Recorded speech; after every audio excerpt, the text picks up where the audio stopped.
Alors voilà l'adresse pour le direct YouTube. Hop, là, on est bon et on va pouvoir commencer. Excusez-moi donc pour ce retard habituel malheureusement en ce moment puisque, à chaque fois, il y a des soucis de connexion. Espérons que ça ne dure pas, et que ce soit derrière nous pour aujourd'hui. Bon alors j'espère que vous allez bien. Est-ce que vous m'entendez toujours bien tous?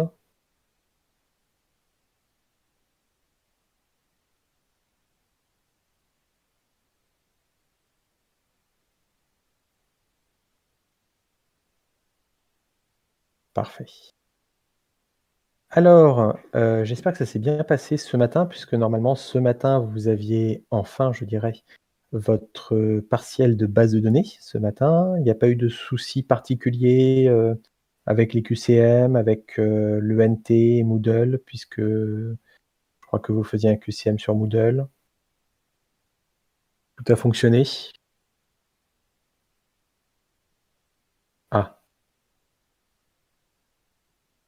l'ENT a eu des problèmes.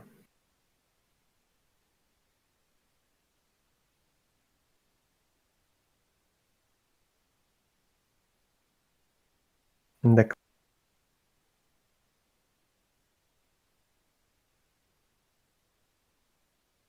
Bon, très bien. Je ferai remonter ça. Malheureusement, heureusement, je dirais, c'est à mon avis le dernier QCM qu'il y aura sur, cette, plateforme de l'ENT, qui est en version 2 point quelque chose. À ce que j'ai compris, il y a une nouvelle version de l'ENT en version 3 point quelque chose qui va plus vite, qui est sur un meilleur ordinateur et on espère que sur cette nouvelle plateforme, il n'y aura plus de bugs, lors des QCM puisque les QCM, en fait, sont très énergivores, enfin très voraces sur la consommation CPU, hem, enfin la consommation CPU effectuée donc malheureusement, les ordinateurs montrent leurs limites quand on commence à faire des QCM en ligne sur le N. Néanmoins, bon, on va pouvoir nous continuer sur, le langage OCL et je vous rappelle donc la semaine dernière, on avait, terminé le TD7, on attaquait le TD8 avec l'histoire d'un fleuriste. Donc on avait ce diagramme de classe et ce diagramme de classe nous, donc montrait un petit peu comment, s'arrangeait notre système. On avait la classe centrale qui était la classe commande qui permettait, de mémoriser une commande faite par un client, la classe à droite. Donc d'après les cardinalités qu'on voit, un client peut faire plusieurs commandes, évidemment, et chaque commande est par contre associée à un seul client.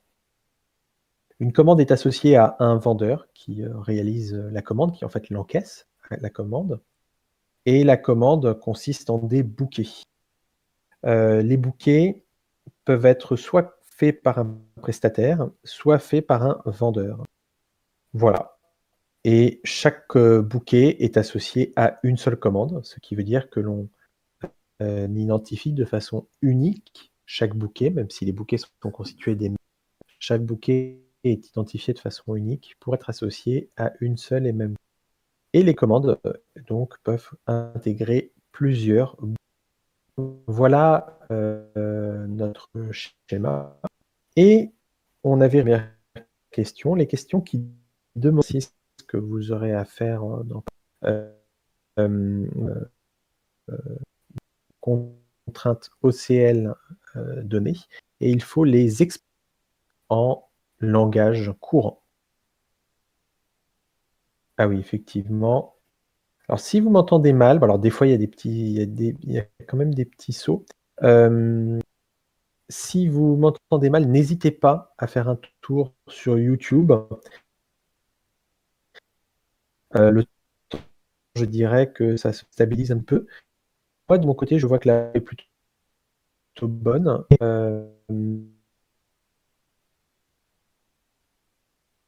Je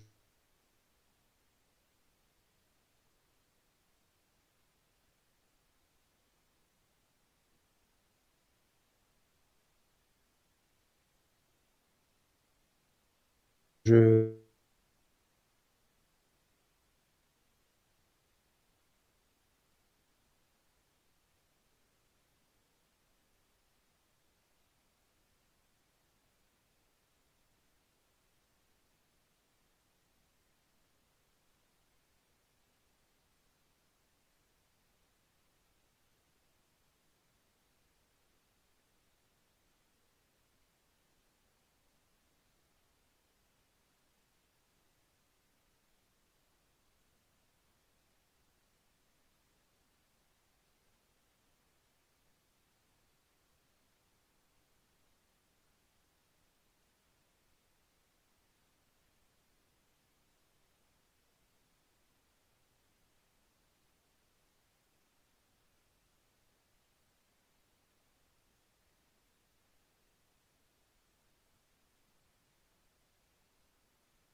de retour, excusez-moi, je remets l'écran. J'ai eu une déconnexion.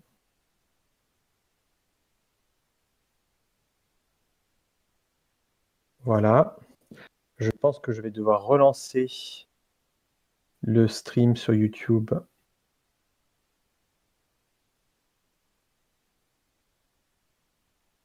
Hop.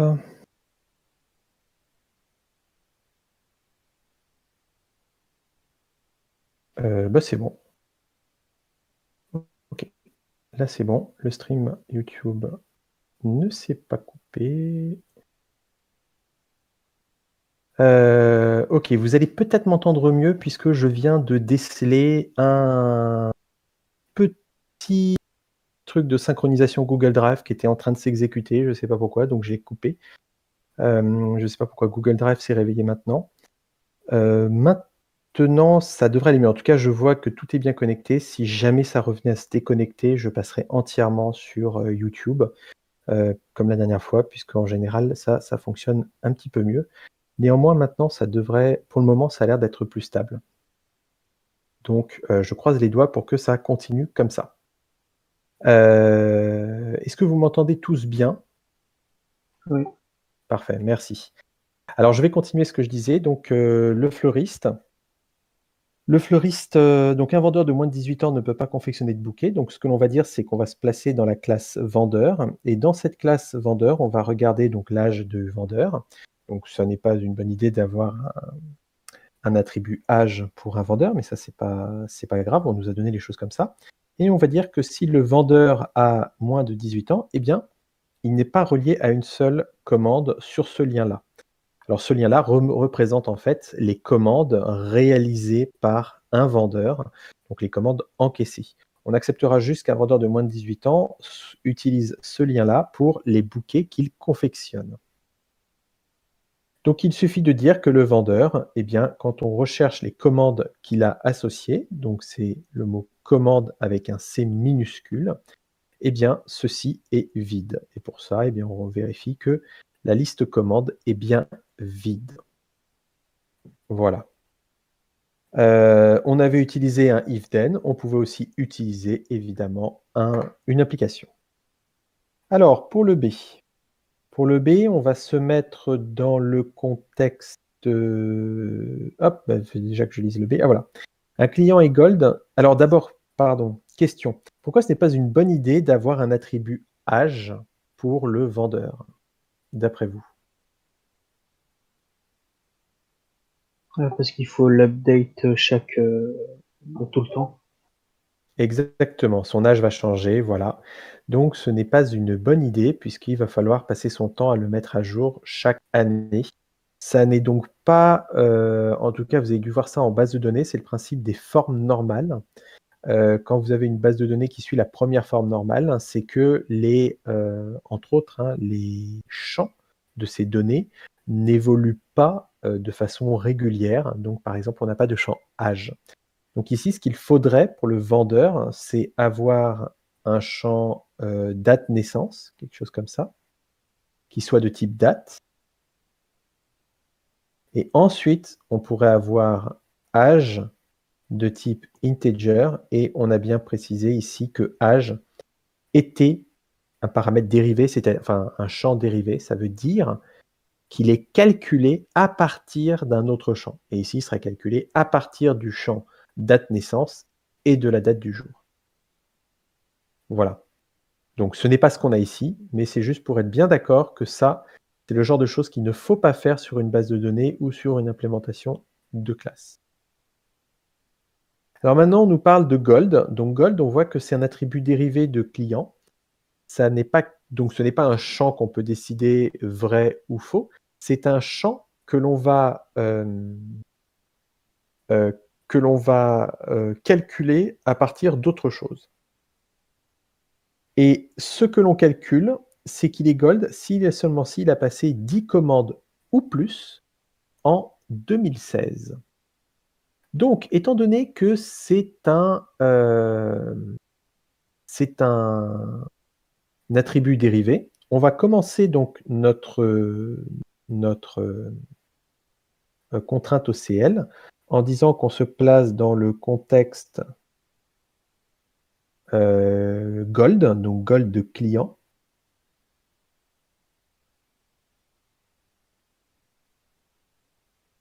Et dans ce contexte, on va expliquer comment cet attribut est dérivé. Donc on écrit dérive.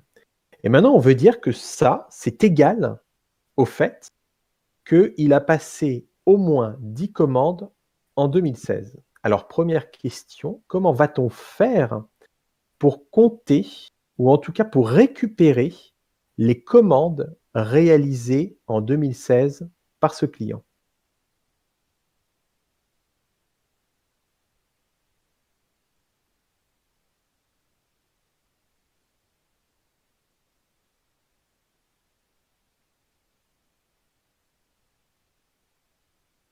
Alors, je vous rappelle hop, je vous le remets.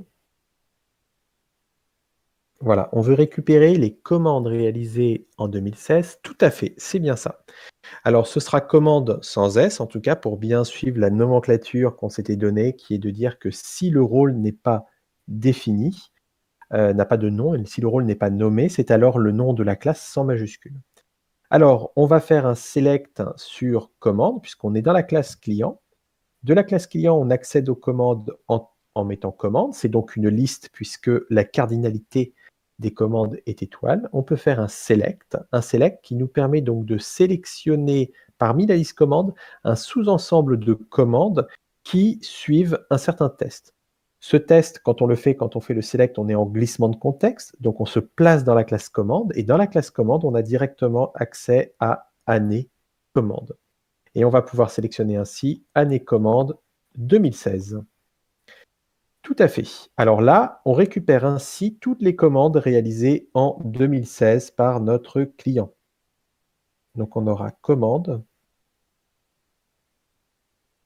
flèche select, année commande égale 2016. Et pour savoir s'il a fait au moins 10 commandes en 2016.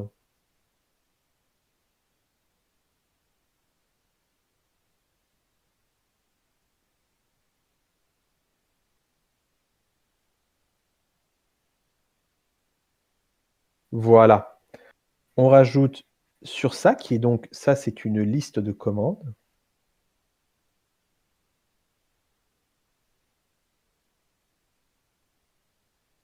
Sur ça, on rajoute l'attribut size et on vérifie qu'il est supérieur ou égal à 10.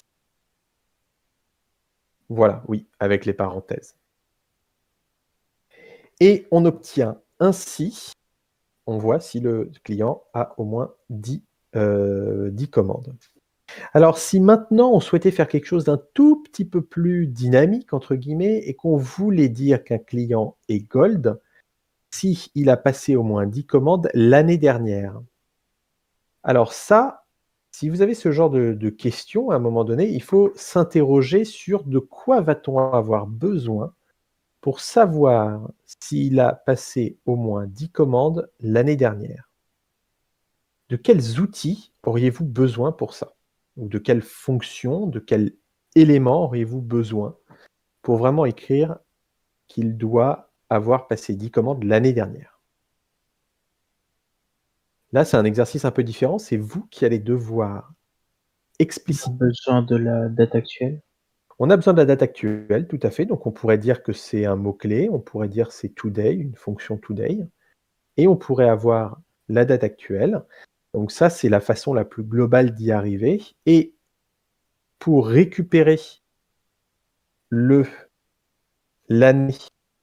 de cette date, on pourrait imaginer qu'on a une fonction year, month, day qui nous permet d'extraire de la date actuelle, que la date actuelle, en général, elle est mise sous forme d'un entier qui représente le nombre de secondes qui s'est écoulé depuis une certaine date. Si mes souvenirs sont bons, je crois que c'est, en général, c'est compté sous la forme du nombre de secondes écoulées depuis le 1er janvier 1970. Maintenant, donc today nous donne un grand, nombre, entier et de là, on peut utiliser des fonctions pour mettre en forme, sous forme mois, jour, année et cetera, mettre en forme ce nombre de secondes. Donc on peut imaginer une fonction year qu'on nous aurait donnée et qui le mettrait sous forme d'une année. Et donc, on ferait year -1, puisque ça nous renvoie notre année courante, donc -1 pour avoir l'année dernière, et à la place de 2016, on pourrait écrire ça. Donc là, c'est un exercice un petit peu différent, mais des fois, il peut y avoir des questions qui vont vous demander de réfléchir à qu'est-ce que vous avez besoin pour répondre à la question. Ici, ce que l'on aurait besoin si on voulait faire l'année dernière, c'est une façon d'obtenir l'année courante, ou encore mieux, hein, l'année dernière. En général, on sent bien que c'est mieux d'avoir l'année courante, de faire -1 et on a réglé le problème. Donc soit vous imaginez que directement que vous avez une fonction year qui vous donne l'année du courante, ou soit vous imaginez que vous avez une fonction today qui vous donne vraiment la date d'aujourd'hui et une fonction year qui vous permet d'extraire de cette date l'année. Voilà. Alors, une chose qu'il faudra éviter, en tout cas en langage OCL, c'est de se dire: «Ah, today, en fait, ça renvoie un tableau». Voilà, today, c'est un tableau avec, en premier paramètre, l'année, en deuxième paramètre, le mois, en troisième paramètre, le nombre de jours et donc je ferai today, voilà, comme ça et puis de 0 pour dire je prends le premier élément qui est, l'année. Là, si vous faites ça, vous sortez, je dirais, de l'esprit OCL qui est de tout mettre sous forme de fonction. Une fonction, tout le monde comprend ce que c'est et on peut, facilement, implémenter des fonctions sur tous les langages de programmation. Si vous écrivez les choses sous cette forme en disant: «Ouais, today, en fait, ça on va dire que ça renvoie à un tableau et on va prendre le premier élément de ce tableau». Déjà, vous commencez à vous placer dans un système de pensée proche d'un certain langage de programmation et pas forcément d'un autre. Je vous explique. vous n'avez pas déjà forcément des tableaux disponibles dans tous les langages de programmation. Un exemple, c'est Python. Python fait abstraction vraiment des tableaux, il utilise que des listes et il vous faut des bibliothèques spéciales pour vraiment utiliser des tableaux sous Python et ils ne seront pas forcément très optimisés. Donc Python, même s'il a l'air de proposer des tableaux, il ne propose pas des tableaux, il propose des listes. Et de plus, ce 0 que vous avez mis entre crochets pour dire que vous preniez le premier élément de today, alors déjà ça commence à faire beaucoup de paris sur comment fonctionne cette fonction today. Et puis surtout, ce 0, ça voudrait dire que le premier élément du tableau était l'indice 0. Vous avez vu en MATLAB que le premier élément d'un tableau, il était un indice 1. Donc quelqu'un qui est habitué à un langage de programmation plutôt qu'un autre, il ne va pas très bien comprendre ce que vous avez écrit. C'est pour ça qu'il faut essayer de sortir le plus possible d'une pensée, je dirais, collée à un certain langage de programmation, et il faut plutôt raisonner sur un terme fonctionnel, c'est-à-dire avec des fonctions qui s'imbriquent les unes les autres. Donc ici, ce genre d'écriture, c'est vraiment à bannir et rester en vision fonctionnelle. Même si ces fonctions n'existent pas, il vaut mieux inventer ses propres fonctions et de leur donner des noms assez explicites. Quelqu'un qui lira votre contrainte ensuite comprendra beaucoup mieux ce qu'il faut faire. Et ensuite, quand il l'implémentera sur un certain langage de programmation, il fera ses choix d'implémentation. Tableau, liste, etc. Ok, alors maintenant on peut passer à la question C. La question C nous dit que chaque bouquet est confectionné par une seule personne qui est soit un prestataire, soit un vendeur. Donc chaque bouquet, un bouquet qui fait partie d'une commande plus grosse, une commande c'est un ensemble de bouquets, chaque bouquet est confectionné par une seule personne, soit vendeur, soit prestataire. Comment exprimeriez-vous cette contrainte ?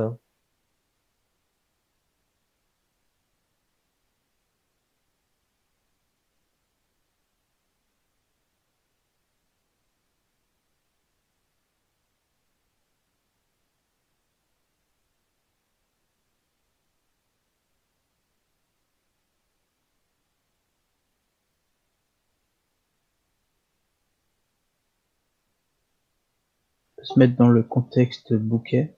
Ok, alors vous vous mettez dans le contexte bouquet, c'est-à-dire dans ce contexte. Et comment vous faites pour dire que c'est confectionné par un vendeur ou un prestataire? Faire la somme de size de vendeur et de size de Mhm, prestataire et dire que c'est exactement. égal à 1. Ok, très bien. Alors, vous pouvez tout à fait dire ça. Sinon, vous pouvez aussi dire que vous avez vendeur qui est égal à nul ou exclusif, prestataire qui est égal à nul. Ça veut dire que l'un des deux tests doit être vrai et l'autre doit être faux, avec un ou exclusif que vous pouvez écrire XOR. Alors, vous pouvez faire l'une des deux solutions, mais votre solution, je trouve, est plus élégante. Donc, vendeur et prestataire, on va pouvoir appeler la fonction size dessus, et on va tout simplement dire, donc dans le contexte bouquet,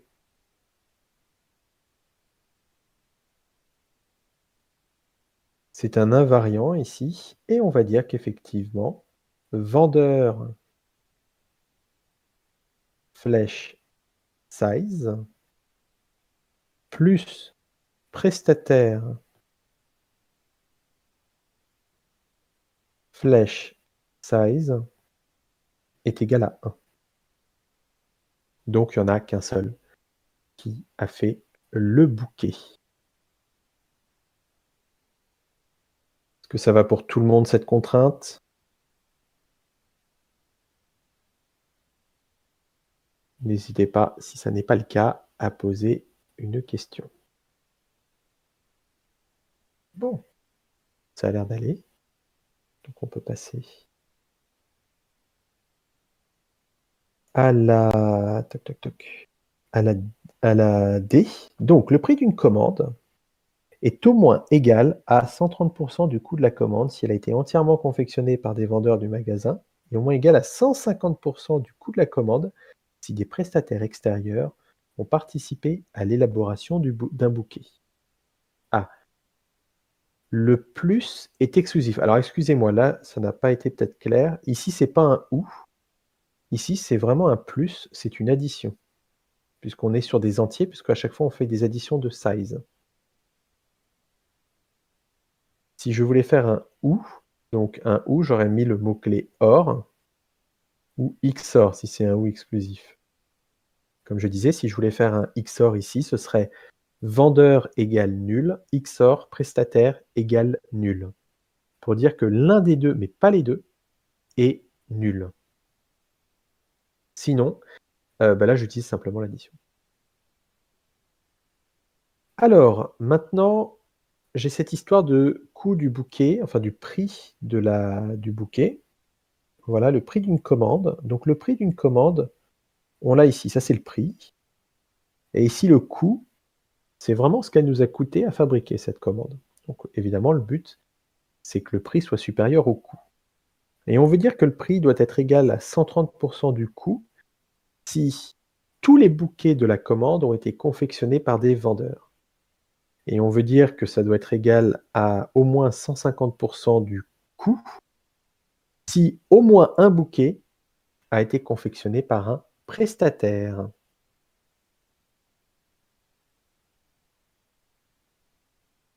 Alors, ici, si je peux vous donner un indice pour vous en sortir. Bon, évidemment, on va se mettre dans le contexte de la commande.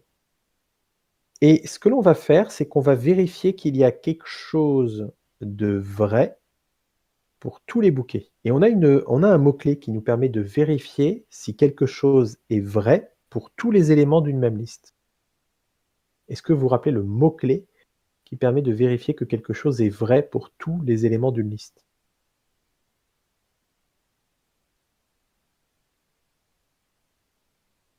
Exactement, for all. Donc on va utiliser un for all pour vérifier si les bouquets ont tous été fabriqués par un vendeur. Ou si vous préférez, un for all pour vérifier si tous les bouquets ont été fabriqués pas par un prestataire. Alors, auriez-vous des idées?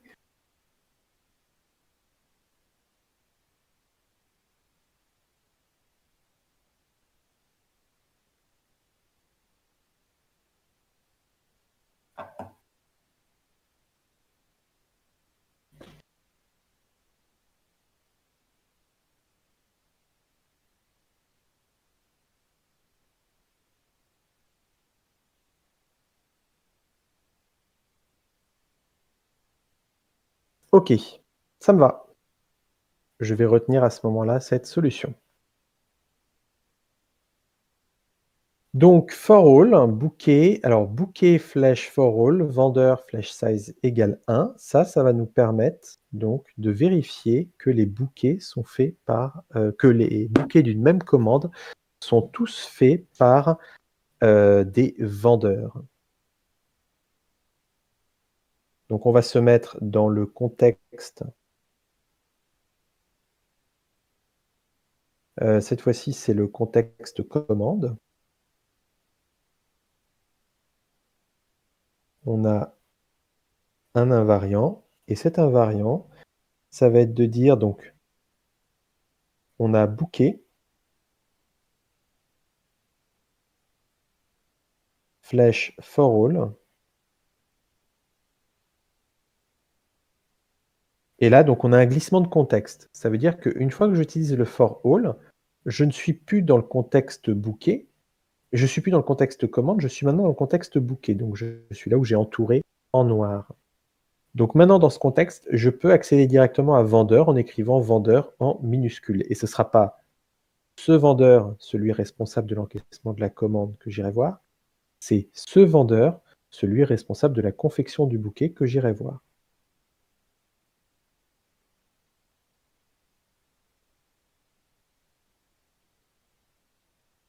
Alors, for all, vendeur, vendeur flèche size égale 1. Donc on vérifie que pour tous les bouquets, on a vendeur flèche size qui est égal à 1. Alors question, ça, le for all, me renvoie quoi?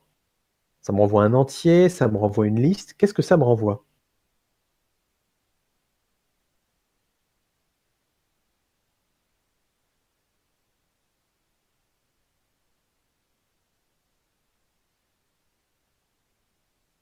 Ça renvoie un booléen. Comment je vais pouvoir utiliser ce booléen? Alors tout à fait, c'est bien ça, ça renvoie bien un booléen. Donc comment je peux l'utiliser?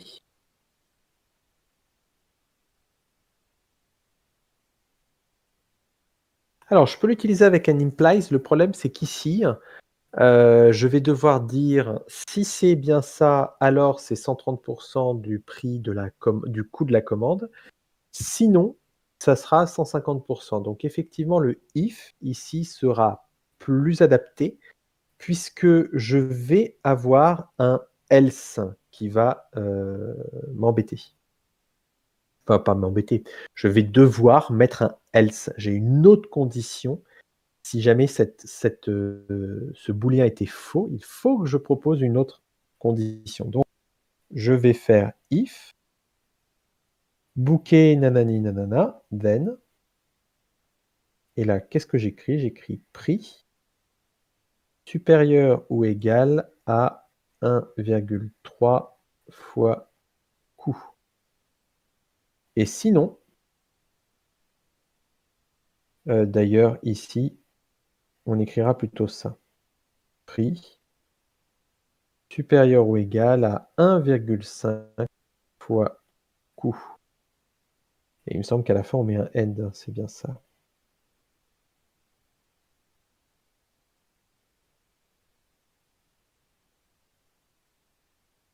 Voilà. Donc dans le contexte commande, là, tout va bien. Si le bouquet, sa taille est égale, si, pardon, pour tous les bouquets, on a bien un vendeur associé au bouquet, alors ça fonctionne. Alors, maintenant, je vais revenir sur le for all et je vais vous expliquer pourquoi le for all que vous avez choisi n'est pas parfait, mais que je l'accepte, qu'en en temps de contrôle, je l'accepterai aussi. Mais si jamais vous faites ça vraiment sur un logiciel, il ne va pas falloir faire comme ça. Alors expliquez-moi pourquoi cette condition,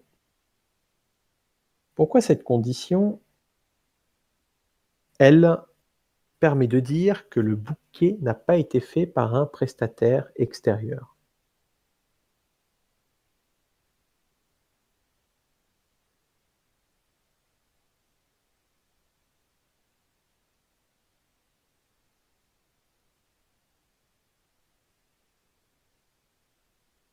Exactement.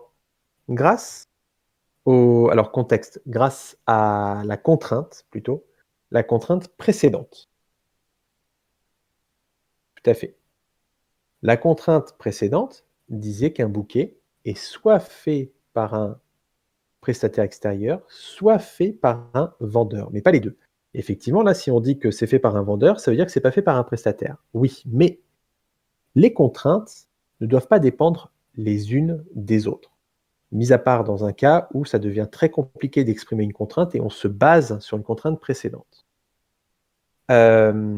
Si vous faites dépendre une contrainte sur une autre contrainte, si cette autre contrainte venait à disparaître, puisqu'on changerait à ce moment-là le système de fonctionnement, votre contrainte actuelle ne fonctionnerait plus. Si par exemple je disais maintenant, eh bien, cette contrainte, hop, sur le vendeur et le prestataire, je l'oublie, eh bien, votre contrainte à vous ne fonctionne plus, puisque vous êtes juste en train de dire, je regarde s'il y a un vendeur associé, mais ça n'empêche pas qu'il puisse y avoir un, un prestataire associé. La seule contrainte qui est sûre et qui, elle, repose bien sur le diagramme de classe, c'est que à un bouquet, on peut avoir 0 ou 1 vendeur associé et 0 ou 1 prestataire associé. Alors, il est normal que quand on change le diagramme de classe, on doive changer les contraintes. Mais par contre, il ne faut pas que si on change une contrainte, ça ait de l'influence sur une autre contrainte. Donc il vaut mieux faire en sorte que ces contraintes soient indépendantes les unes des autres. Donc c'est pour ça qu'ici, vendeur flash size égale 1, c'est bien, ça marche, seulement ça se repose sur la contrainte précédente. Et c'est pour ça que je préférerais écrire quelque chose de complètement équivalent, mais qui lui va rendre cette contrainte indépendante de la contrainte précédente, qui sera simplement à dire que prestataire flèche is empty. Voilà. Exactement. Je vais directement regarder s'il n'y a pas de prestataire associé à ce bouquet. Voilà. OK. Donc là, la contrainte, comme ça, est bien indépendante. Nous passons à la contrainte E. Alors, la contrainte E, la E, voilà. Si un vendeur réalise une commande de 30 € ou moins, il doit confectionner lui-même les bouquets de cette commande.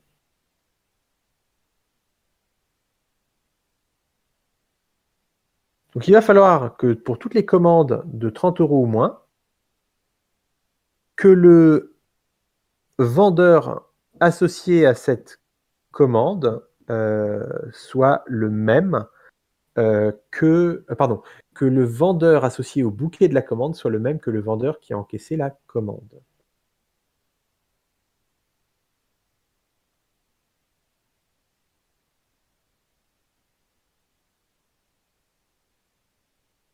Alors, est-ce que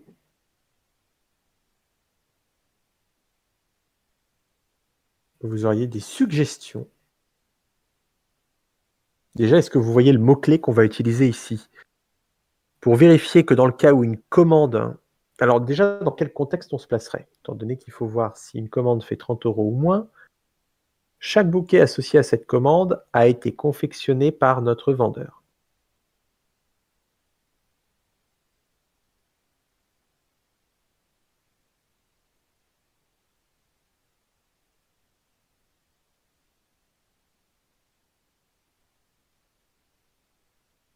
OK, contexte commande, ça me va.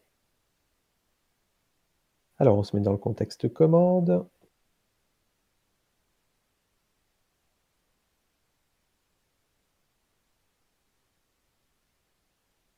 Et dans ce contexte, on va vérifier quoi? Alors dans ce contexte, le prix, tout à fait.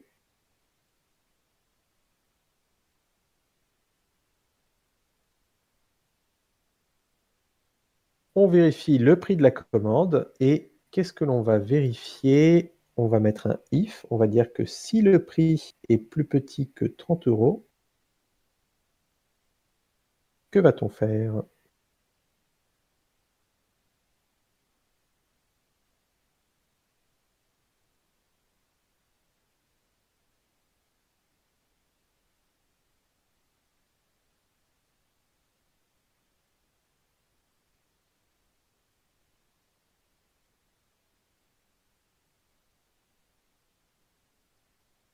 Alors, si vous regardez bien donc, si prix est inférieur à 30, pour la commande, il va falloir regarder déjà les bouquets et on veut s'assurer que chaque bouquet a été fait par le vendeur.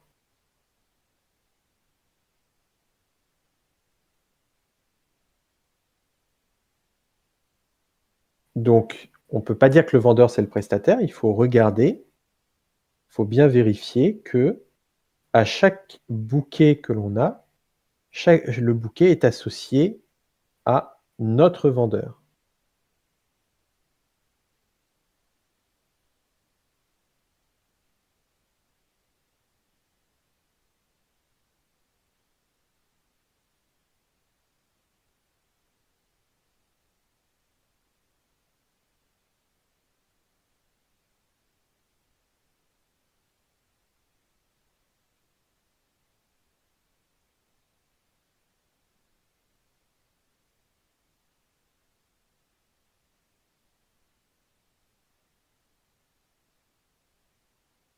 J'attends de voir si vous proposez des réponses.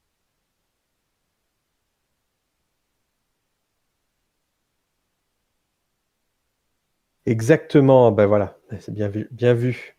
Effectivement. On va faire un for all pour vérifier que les, bouquets ont tous été faits par, notre vendeur. Donc on va faire un for all pour faire un test sur chacun des bouquets Et on va vérifier que le vendeur associé à ce bouquet, c'est bien le vendeur de notre commande. Seulement, dès qu'on fait un for all, on fait un glissement de contexte. En étant dans un glissement de contexte, on est maintenant dans la classe bouquet. Et cette classe bouquet, il faut récupérer donc son vendeur, ça c'est facile, mais il faut aussi récupérer le vendeur de la commande. Donc c'est quand même mieux d'utiliser un def pour sauvegarder le vendeur associé à notre commande. Donc je vous rappelle, hein, c'est ce qu'on avait fait sur le TD7, si mes souvenirs sont bons. TD7, on avait souvent fait des defs pour sauvegarder des variables dans d'autres. Donc c'est ce que l'on va faire, on va faire des defs.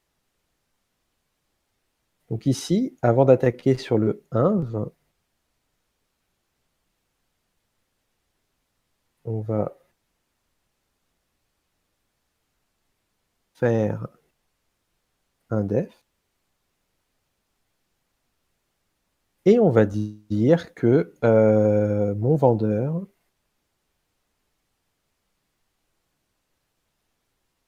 égale vendeur. On récupère ainsi le vendeur associé à la commande.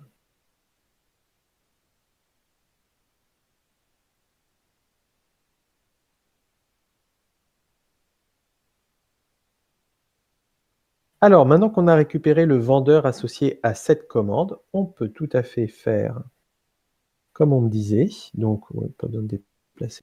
Si le prix est inférieur à 30, then, qu'est-ce que l'on va vérifier? On nous a dit on m'a proposé de faire un for all sur quoi? Parce que je suis dans la commande et je dois faire un for all. Je suis dans le contexte commande, j'ai sauvegardé son vendeur dans mon vendeur. Et qu'est-ce que je dois vérifier?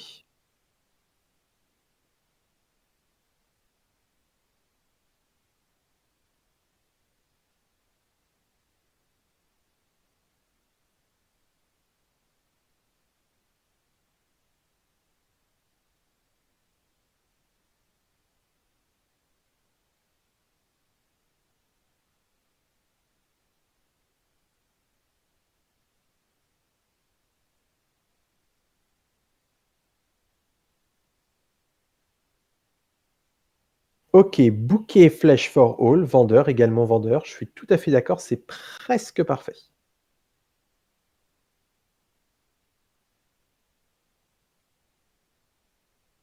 Alors bouquet flèche for all.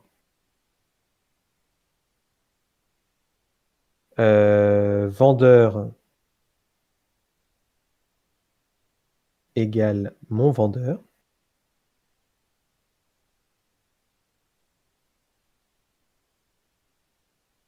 Alors c'est presque parfait,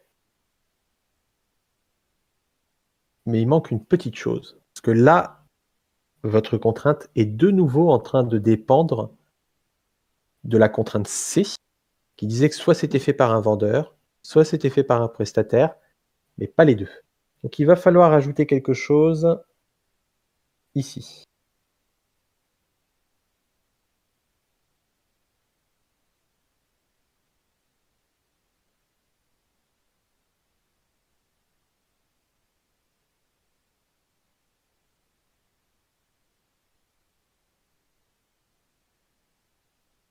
Voilà.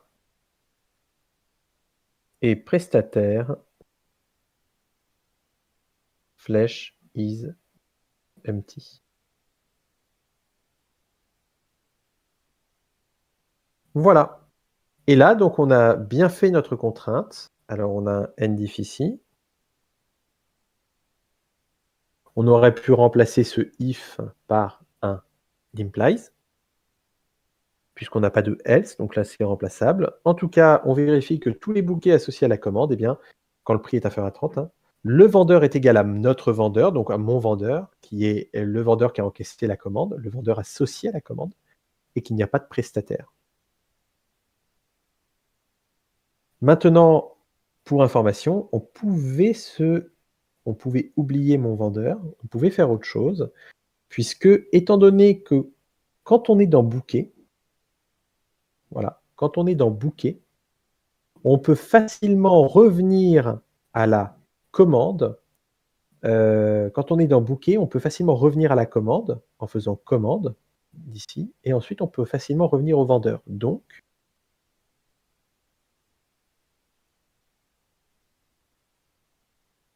si c'est possible sans le def, voilà, donc c'est ce que je suis en train d'expliquer. Donc sans le def, sans mon vendeur, on peut ici faire un commande flèche vendeur.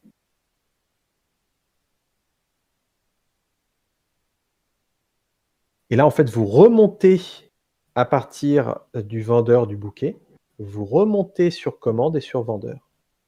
Et en fait, si on réfléchit bien, on peut exprimer cette contrainte plus simplement dans le contexte bouquet.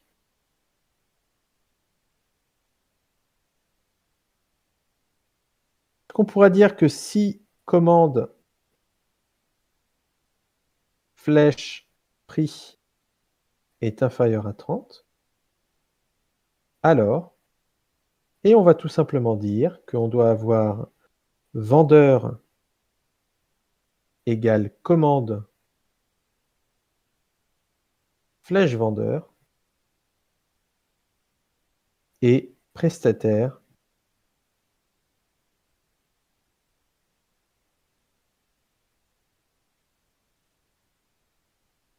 is empty.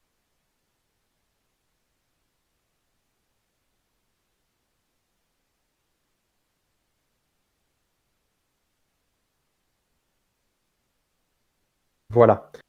2 façons de faire la même contrainte. Finalement, la deuxième est plus simple puisque on n'a pas besoin de parcourir tous les bouquets. On peut faire notre contrainte sur les bouquets et dire que finalement, quand le bouquet est associé à une commande de moins de 30 €, il faut vérifier qu'on a bien, uniquement notre vendeur, le vendeur de la commande est celui qui aura, confectionné le bouquet.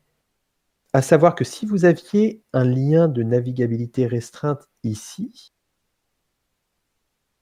alors on ne pourrait pas faire ça. Mais ce n'est pas le cas ici, on n'a pas ce lien, donc on peut le faire et c'est plus simple de choisir, d'opter pour cette solution.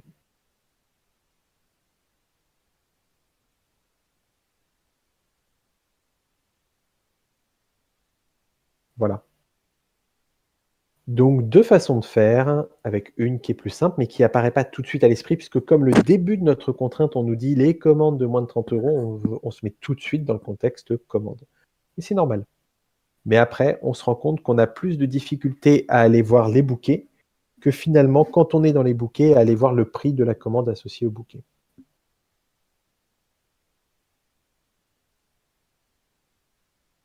Voilà pour cet exercice. Alors l'exercice suivant, c'est l'aéroport. Alors celui-là, il est un peu plus coton. Alors est-ce que vous avez déjà des questions sur l'exercice des bouquets? Est-ce qu'il y a des questions auxquelles je pourrais répondre?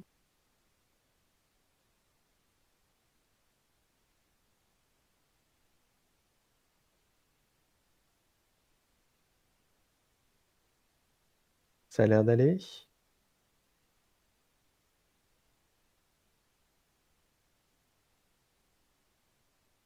Ça va pour tout le monde? OK. Alors maintenant, hop, voilà. Alors maintenant, la classe, l'exercice sur l'aéroport. Alors je vous laisse lire un petit peu l'énoncé et regarder en même temps le diagramme de classe. Voilà, voilà.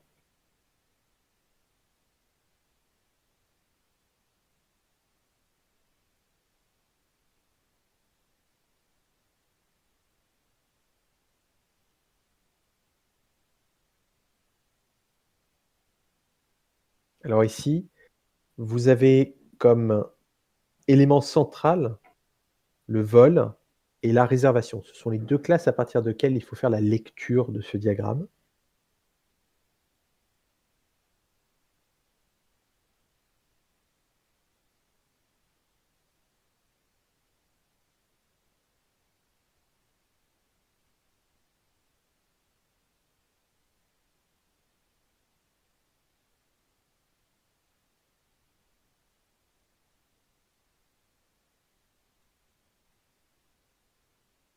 Alors, maintenant que vous avez probablement eu le temps de lire, on va parler, du diagramme de classe. Alors, le diagramme de classe, si vous regardez, vous avez d'abord, en première classe vraiment importante, centrale, la classe vol. Alors, cette classe vol, d'ailleurs, je ferais mieux de faire comme ça. Voilà.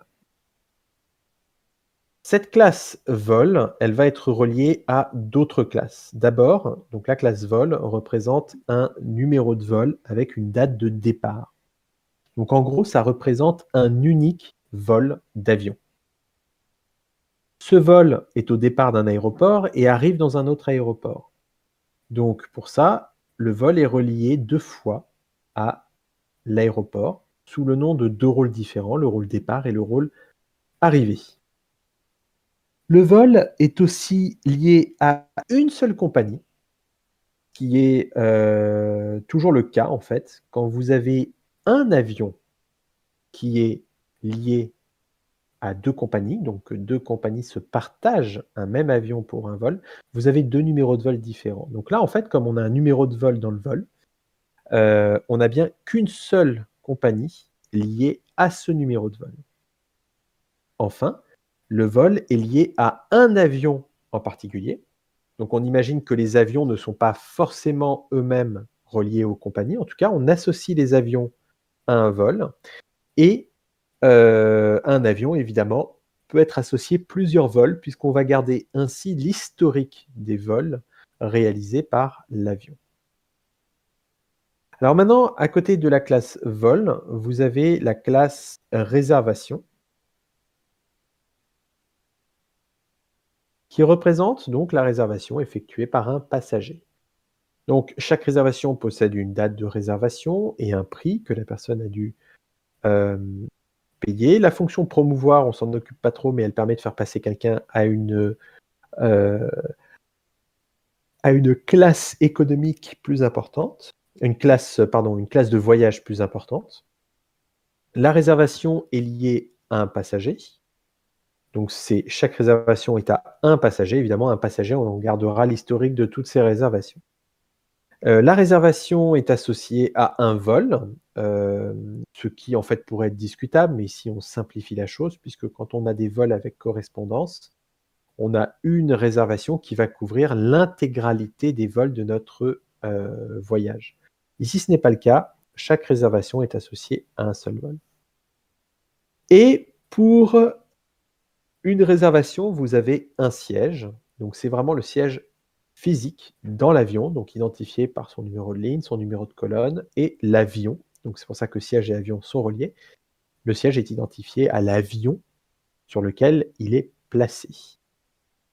Donc les sièges, on va aussi garder l'historique de toutes les réservations des personnes qui ont pu voler avec leurs fesses sur ce siège. Et chaque siège est aussi lié à une section, qui est une section de voyage, une catégorie de voyage, donc économique, tranquille, business et première. Voilà.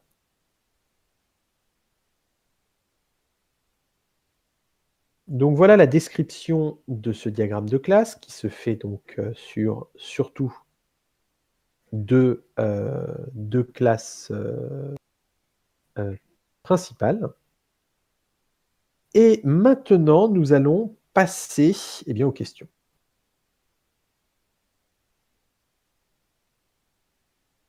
Alors, première question, pour chaque vol, l'aéroport de départ et celui de destination doivent être différents. Dans quel contexte vous vous placeriez et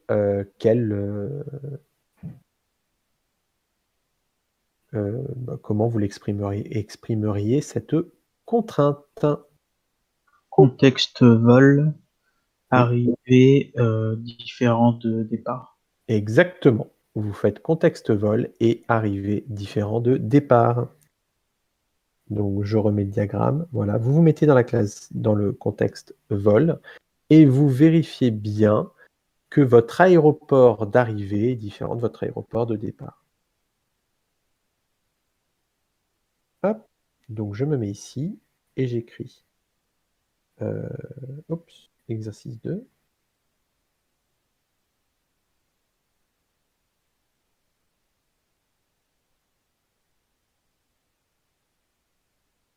Donc, contexte vol. Et là, notre invariant, ce sera de vérifier ici que le rôle départ et le rôle arrivée, c'est-à-dire l'objet aéroport départ et l'objet aéroport arrivée, sont tous les deux bien différents.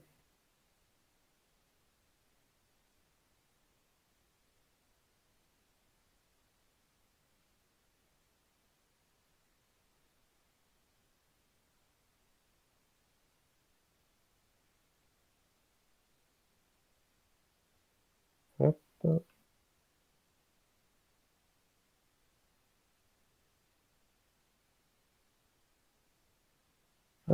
Alors c'est ici. Voilà, contexte vol. Donc, départ différent de arrivée. Voilà. Alors, excusez-moi, j'ai juste un petit problème qui va survenir. Ah non, peut-être pas. C'est bon, ça a l'air de tenir, ça va. Je n'ai rien dit. Alors, petit b maintenant. Alors, petit b, que je récupère mon énoncé. Hop.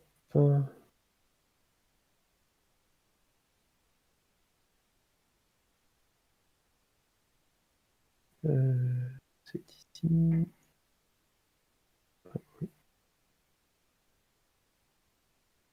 Alors, deux vols d'une même compagnie ne peuvent pas faire le même trajet.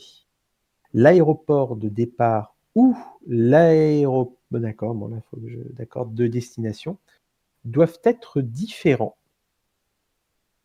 Ça, c'est discutable hein, comme contrainte, mais c'est la contrainte qu'on me donne. Donc, on veut que pour une même compagnie, l'aéroport de départ et l'aéroport d'arrivée soient différents.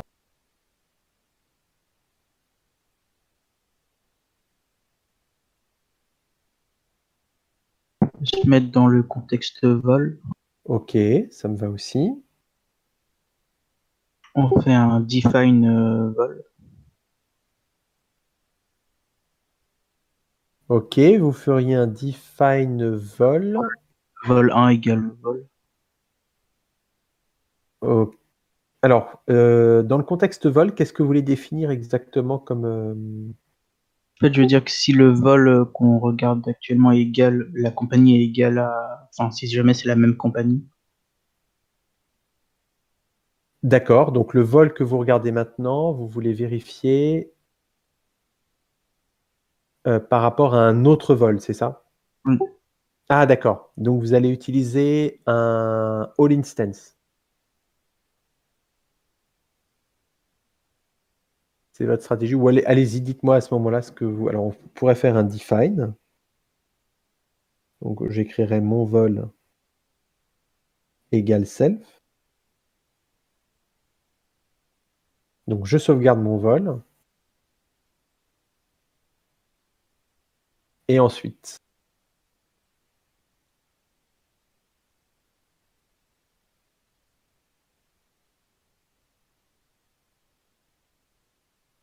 If mon vol point compagnie égale vol point all instances. ok, oui. Alors, le problème, c'est que vol.allInstances, c'est une liste. Donc, on peut faire hein, un vol.allInstances. Donc là, je récupère tous les vols et sur cette liste, je peux peut-être vouloir vérifier quelque chose.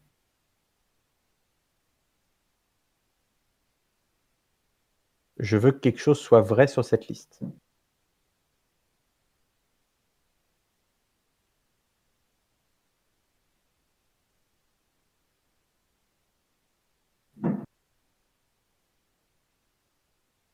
Avec un for all.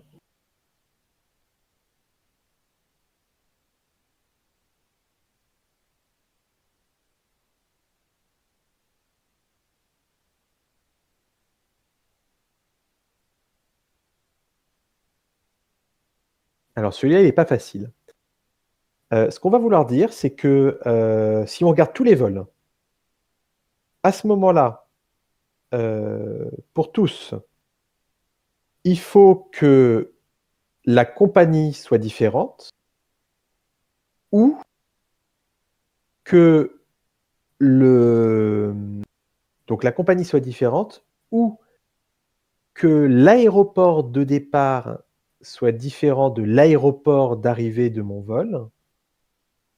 Pardon, que l'aéroport de départ soit différent de l'aéroport de départ de mon vol et que l'aéroport d'arrivée soit différent de l'aéroport d'arrivée de mon vol, ou que ce soit mon propre vol. Donc il va falloir ici faire les trois, je dirais les trois conditions. Il y a trois conditions à faire dans notre for all. C'est-à-dire, on va prendre un vol, on va scanner tous les vols que l'on a, et on va dire que le vol que l'on a, c'est soit mon vol, soit c'est le nôtre. Donc dans ce cas-là, il n'y a pas de souci, il faut que ça passe le test. Soit compagnie différente,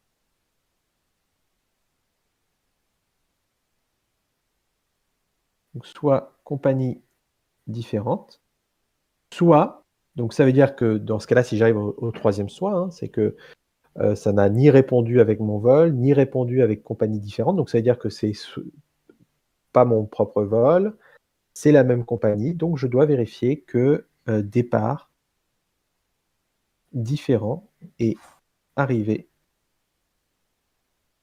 différent. Voilà les trois tests que je vais devoir faire ici, dans mon for all.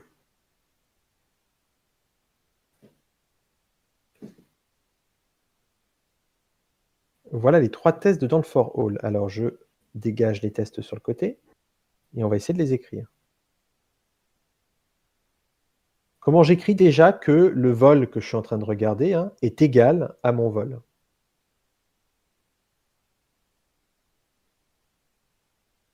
Self égale mon vol. Exactement. Self, qui est cette fois-ci non pas mon vol, mais cette fois-ci le self, c'est le vol que je suis en train de parcourir avec All Instance. Donc self égale mon vol. Donc soit j'ai ça qui est vrai, ou qu'est-ce que je dois avoir d'autre à ce moment-là qui doit être vrai, si self n'est pas égal à mon vol? La compagnie doit être différente. Compagnie différent, mon vol pour compagnie. Voilà, mon vol.compagnie différent de compagnie, c'est-à-dire self.compagnie, ou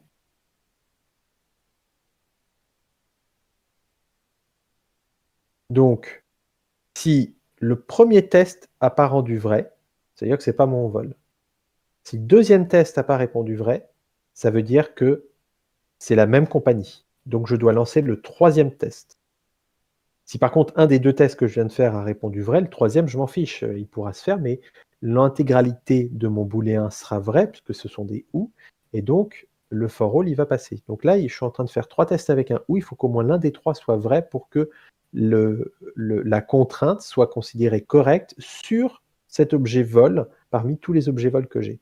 Donc il va falloir que je vérifie maintenant que l'aéroport de départ et d'arrivée soient tous les deux différents. Donc j'écrirai ou mon vol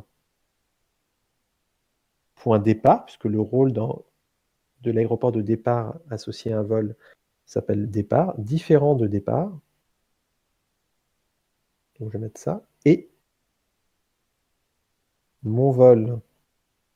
Je sais pas un ou aussi. Non, il faut que ce soit. Ouais, vous avez raison. Bien vu. Exact. C'est bien un ou aussi, puisque j'ai pas besoin d'avoir et l'aéroport de départ et l'aéroport d'arrivée. Il faut juste que l'un des deux soit différent. Vous avez tout à fait raison. Et voilà. Vous avez fait votre contrainte un petit peu dans la difficulté, puisqu'il y a une façon un petit peu plus simple de l'exprimer. Alors, la dernière contrainte, elle dit que finalement, cette contrainte, elle va avoir du sens que si les deux précédentes sont fausses. Les deux précédentes sont fausses, ça veut dire que le vol que je suis en train de regarder, c'est pas mon vol, mon vol de référence, et que, le vol que je suis en train de regarder, ça a la même compagnie que mon vol. Donc je suis dans le cas où c'est pas le même vol, mais ils sont tous les 2 dans la même compagnie. Donc il va falloir que je vérifie que ces 2 vols, ils aient pas le même aéroport de départ ou le même aéroport d'arrivée. Parce qu'ils ont tous les 2 le même aéroport de départ et d'arrivée, j'ai un problème, ça va à l'encontre de ma contrainte. Donc je vérifie que le départ de mon vol est différent du départ de mon vol de référence ou, pardon, le départ de mon vol de référence est différent que du départ du vol que je suis en train d'examiner ou que l'arrivée soit différente. Voilà l'intérêt de la dernière contrainte.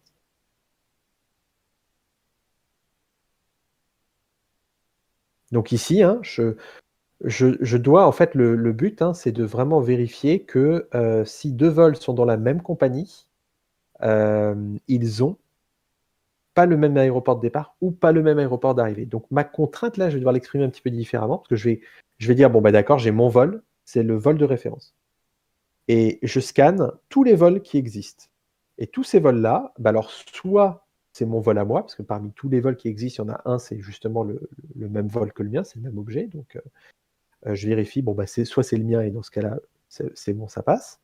Le for all va passer. Soit c'est pas le mien et dans ce cas-là, je vérifie, bah, est-ce qu'ils font partie de la même compagnie? S'ils font pas partie de la même compagnie, bah, ils ont le droit d'avoir le même aéroport de départ et le même aéroport d'arrivée et enfin, si par contre ils font partie de la même compagnie, eh bien, il faut vérifier que le départ ou l'arrivée sont différents. Donc il y avait un moyen plus simple d'exprimer cette contrainte, hem et cette contrainte, hop, je reviens en arrière ici et on regarde le cours UML. Voilà.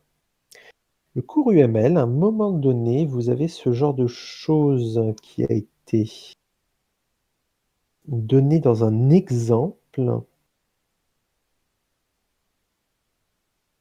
Hop, non,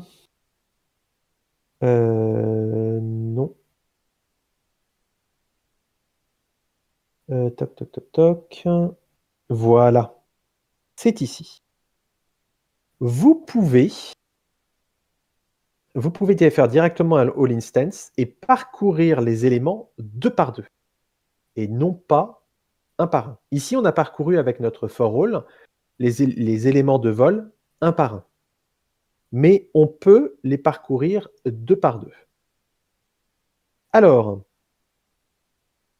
heu, comment ferait-on pour parcourir on peut utiliser un for all et dire qu'on parcourt les choses 2 par 2. Alors en fait, on va pouvoir rendre notre contrainte plus simple, puisque notre contrainte finalement, elle va vérifier 3 choses. Elle va vérifier, bon, bah, est-ce que, le vol que j'observe dans all instance, c'est mon vol de référence, mon vol? Est-ce qu'ils sont dans la même compagnie? Et s'ils sont dans la même compagnie, bah, aéroport de départ et d'arrivée, c'est le même. Ce que l'on va pouvoir regarder ici, c'est directement se placer dans le contexte compagnie et afficher tous les vols d'une même compagnie. Comme ça, on sait déjà qu'on n'a pas besoin de tester si les vols sont dans une même compagnie. Donc on va pouvoir exprimer ça, non, là je suis en cours, là c'est TD7, je m'en fiche. On va pouvoir exprimer ça de cette façon, donc on va dire toujours B, contexte compagnie. Donc on se met dans une compagnie spécifique, donc je vous rappelle un petit peu le diagramme de classe. Voilà. On se met dans une compagnie spécifique et on va regarder tous les vols associés à cette compagnie, puisque notre contrainte, hein, elle ne s'applique qu'à des vols d'une même compagnie.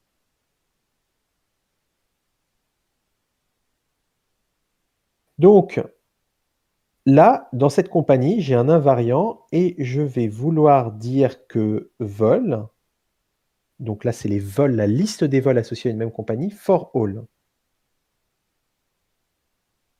Et je veux vérifier quelque chose en m'inspirant de cette écriture que j'ai déjà perdue. Hop, hop, voilà.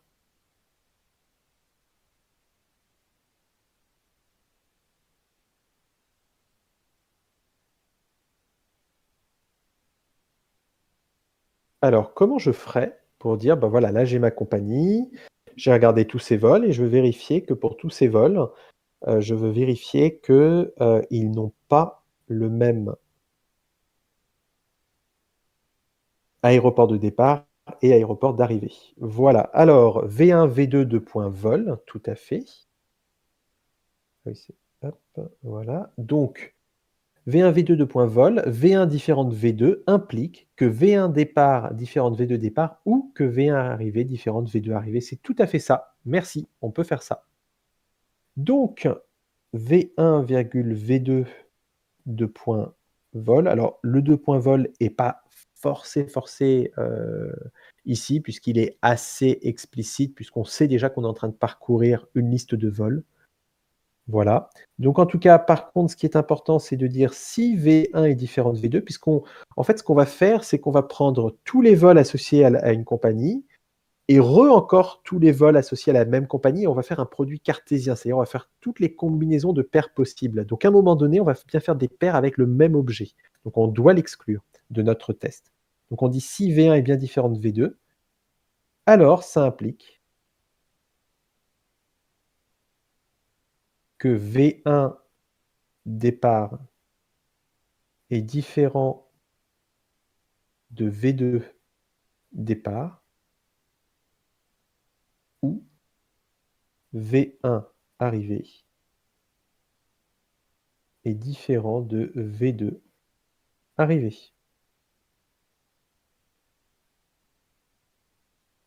Et voilà notre contrainte.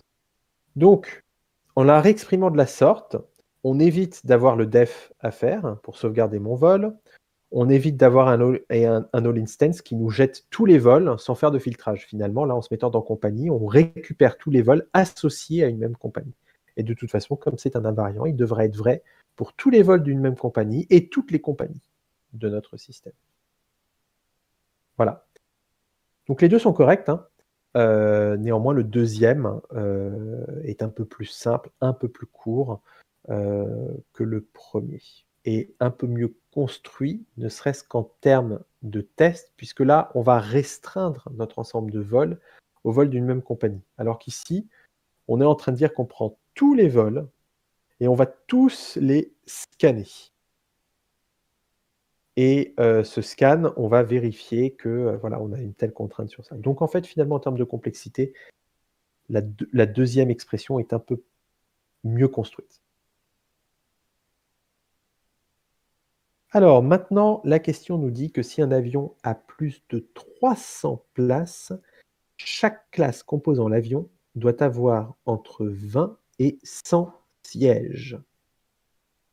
Donc un avion avec plus de 300 places, il va falloir vérifier que chaque classe a entre 20 et 100 sièges.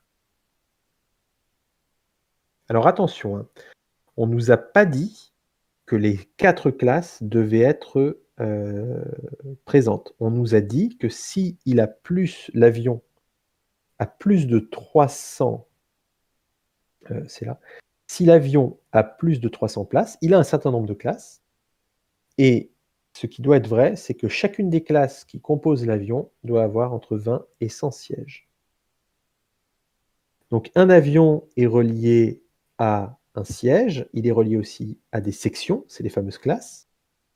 Hem Et chaque section, donc qui sont associées à un avion, est reliée à des sièges et un avion est aussi relié à ses sièges. Avez-vous des idées déjà dans quel contexte on se mettrait? Là, il n'y a pas trop de pièges et ensuite comment on exprimerait la contrainte?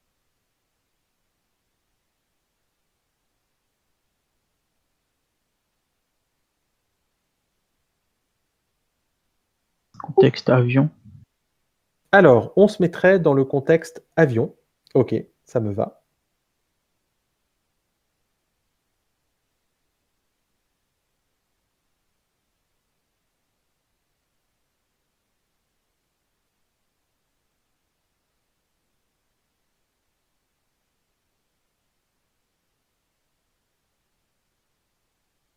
Et que ferait-on dans ce contexte?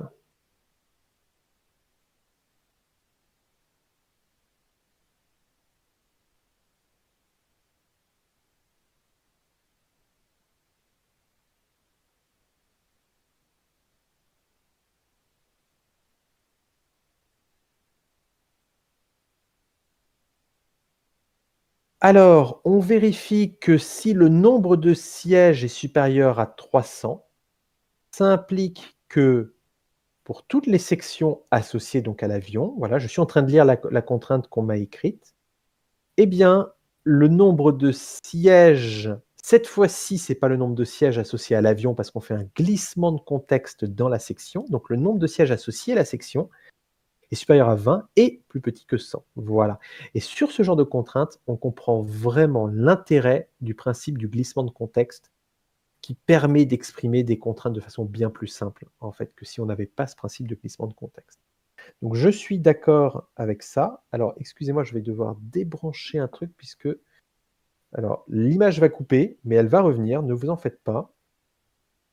Enfin, je m'en fais, moi, mais vous ne vous en faites pas. L'image ne va pas couper très longtemps.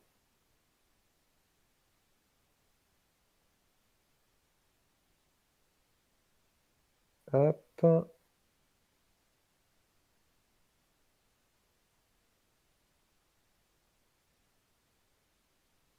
Voilà. L'image est de retour. Ouf. Et je dois brancher mon ordinateur pour qu'il charge, puisque j'utilisais un câble de charge pour relier l'iPad à l'ordinateur pour afficher l'image, et j'utilisais un câble de données pour charger l'ordinateur.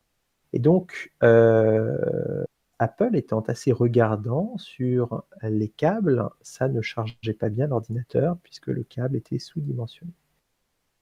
Ah, Apple. Je les aime bien, mais ça commence à me gonfler quand même. Alors, maintenant, hop, donc là, c'est bien en train de charger, parfait. Donc, je reprends la contrainte. Siège flèche size. Donc là, c'est le nombre de sièges associés à l'avion. S'il a plus de 300 sièges, alors, qu'est-ce qui va se passer? On va vérifier que les sections, pour chaque section associée à l'avion, donc section flèche for all, pour chacune des sections, on va vérifier que siège flèche size supérieur à 20 and siège flèche size inférieur à 100. Alors, je ne sais pas si c'est supérieur ou égal ou inférieur ou égal, ça n'a pas trop d'importance. Par contre, comprenez bien qu'ici, en faisant le glissement de contexte, ce sont les sièges d'une section de l'avion. Alors que ici, ça, c'est tous les sièges de l'avion. Parce qu'on est dans le contexte avion.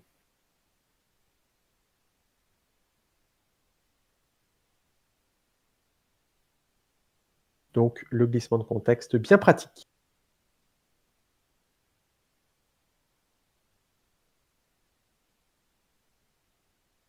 Bon, bah c'est bien, on avance.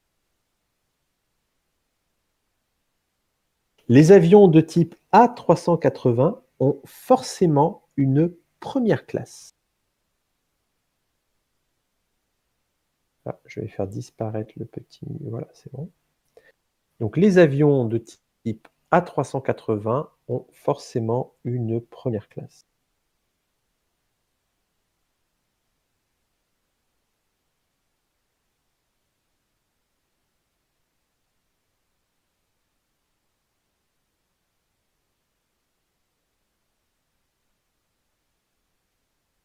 Donc, A380, vous le récupérez dans le modèle de l'avion.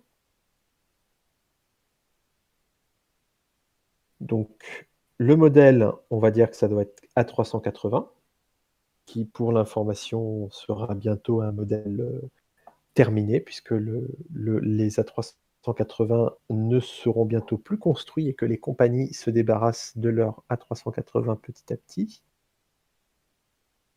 Donc, si c'est un A380, il doit forcément posséder une classe de type première. Donc, dans quel contexte va-t-on se mettre? Là aussi, il n'y a pas trop de pièges. Le contexte, hein, je pense que vous l'avez deviné. Voilà, on se met dans le contexte avion. Et le premier test qu'on va faire, c'est sur le modèle. Voilà, on se met dans le contexte passager, c'est ce qu'il va y avoir de plus simple. Très bien.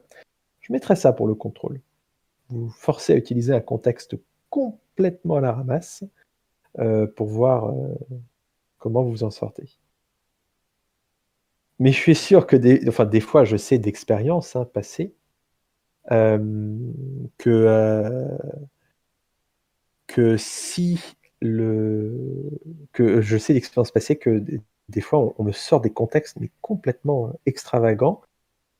Et ben des fois quand même, pas tout le temps, les étudiants arrivent quand même à s'en sortir et à me faire une contrainte, bon, sur une page complète, hein, mais qui marche. Ça rend pas la correction facile, mais donc contexte avion.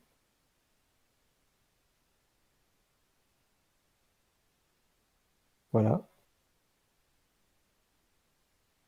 Et que fait-on? Voilà, donc invariant modèle égale à 380 implies section flèche existe. Tout à fait. Alors là, voilà, c'était le truc important, c'était le mot-clé existe. Ici, on veut pas un for all, on veut un existe pour vérifier qu'il y en a au moins une qui suit cette contrainte. Type égale première.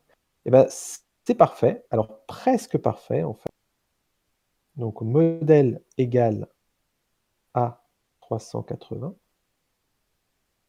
implies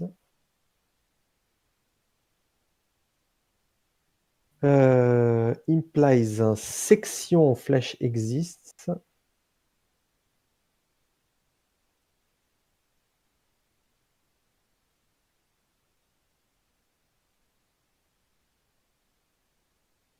Type égale, et je crois qu'ici, il ne faut pas écrire directement première. Alors après, si vous écrivez première, c'est vraiment pas grave. C'est classe 2 points première.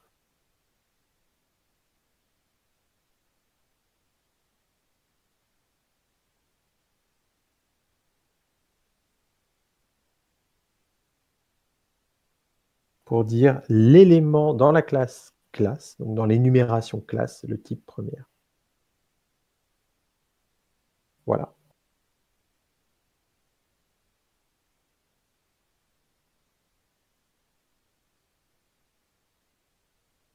Voilà.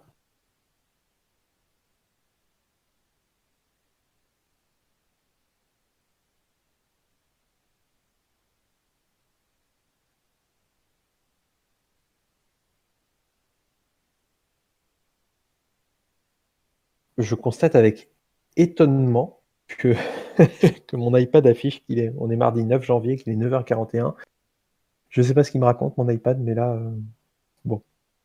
Je regarderai ça plus tard. Néanmoins, je ne sais pas dans quel fuseau horaire je suis. Donc, on a ça. Et eh bien, on peut faire le tout dernier, la dernière contrainte. Alors, la dernière contrainte, c'est que je ne peux plus voyager sur la compagnie Air France.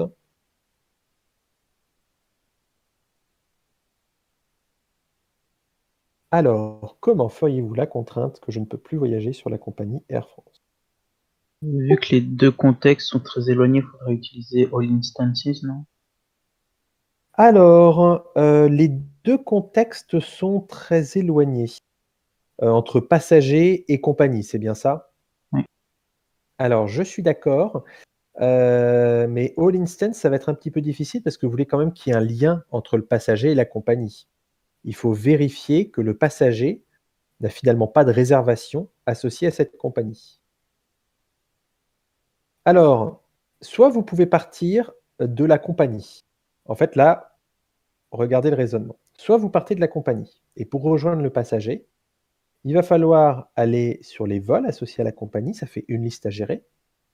De ces vols, on descend à la réservation, ça fait une deuxième liste à gérer. Et de la réservation, on accède aux passagers. Pas de liste à gérer, c'est direct. Donc ça nous fait 2 listes à gérer dans ce sens-là. On peut aussi se dire que à partir du vol, on va à l'avion. Ça fait pas de liste à gérer. À partir de l'avion, on va au siège. Ça fait une deuxième liste à gérer. À partir du siège, on va aux réservations. Troisième liste à gérer. Et là, ça va être compliqué aussi parce qu'il faut vérifier que le siège associé à la réservation, non, c'est pas trop compliqué. Et ensuite, on descend aux passagers. Donc là, c'est des chemins pas très compliqués. Pardon, plutôt compliqués, puisqu'ils impliquent plusieurs listes. Par contre, si vous remontez, pour un passager, vous récupérez sa réservation, une liste à gérer. De la réservation, vous remontez au vol. Aucune liste à gérer, puisque c'est unique. Et du vol, vous allez à la compagnie, aucune liste à gérer et c'est unique.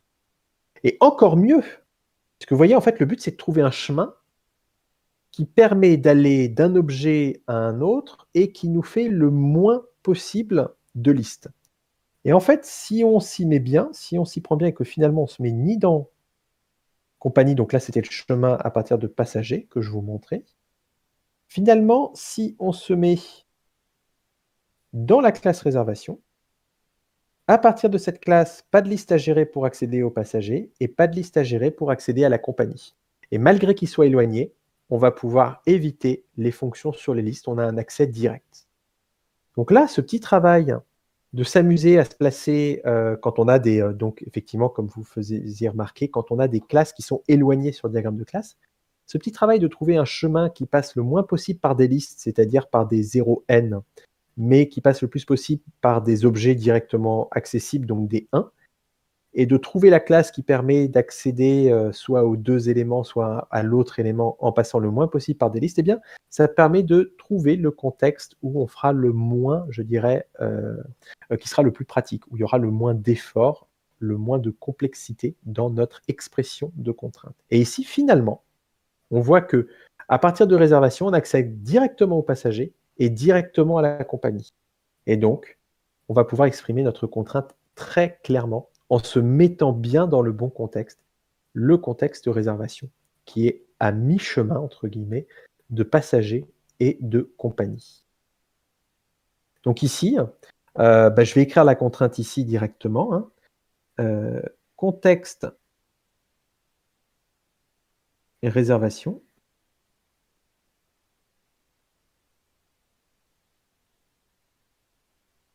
Inv.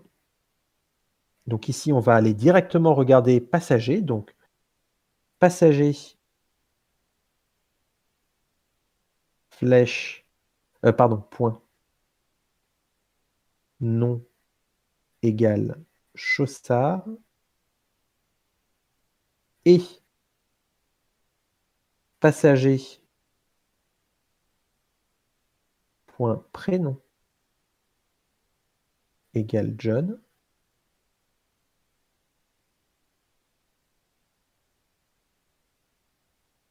Et dans ce cas-là, qu'est-ce que ça implique? Qu'est-ce qui doit être vrai dans le cas où c'est John Chaussard euh, qui navigue?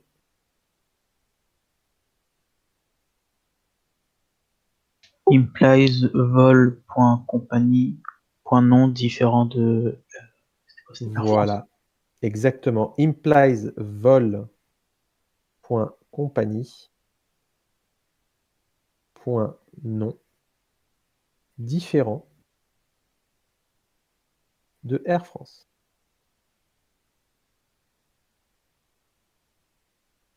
En 2 mots, je l'ai mis en un mot, c'est en 2 mots. Et là, vous avez votre contrainte qui est extrêmement simple finalement. On peut avoir peur quand on voit ce genre de choses à se dire: «Oh là là, il va y avoir pas mal d'appels de liste, des selects, des for all et compagnie». Mais en fait, si on choisit le bon contexte, on peut, hop, je vais plutôt couper ça. Si on choisit le bon contexte, on peut exprimer les contraintes de façon réellement simple et de façon, hop, de façon synthétique.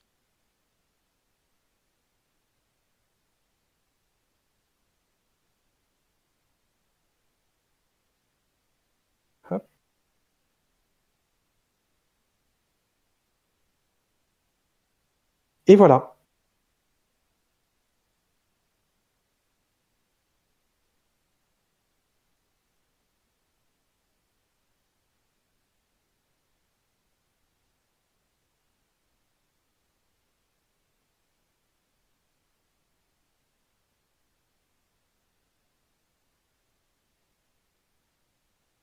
Voilà. Donc, bah, je vais arrêter là, parce que ça fait presque, bon, ça fait 1 heure et demie, puisque j'ai été super lent à faire tout fonctionner. Je vais